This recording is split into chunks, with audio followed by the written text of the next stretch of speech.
We've talked a lot about slope-intercept form, but we have not talked very much about point-slope form.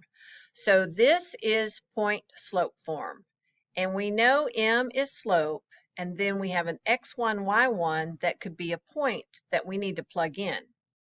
So if you have a point and a slope, it's a good time to use point-slope formula.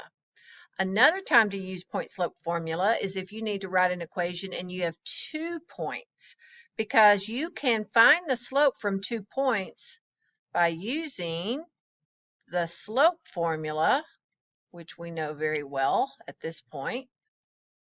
So y2 minus y1 over x2 minus x1 will give you your slope.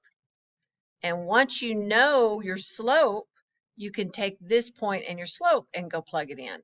So either one of these situations would be a good time to plug into point slope form. So if you are given, let's say, a 5, -2, and a slope of -1, then you can plug this into point slope form and then do whatever you need to do at that after that. So this is your x1, y1. So I'm going straight up here and I'm plugging into this formula. So you leave this y a y minus, and we're replacing where we see a y1, an m, and an x1. So y1 is -2. Slope is -1.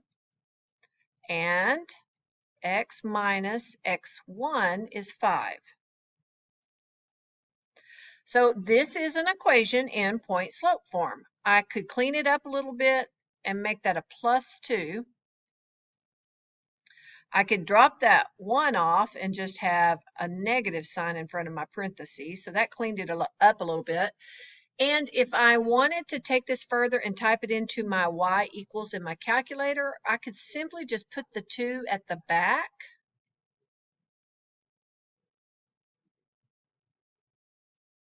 But I have to change the sign. Now, if I wanted to clean this up and distribute a -1 through the parentheses and then combine, I could. But this is ready to type into my y equals in my calculator and graph it if I need to.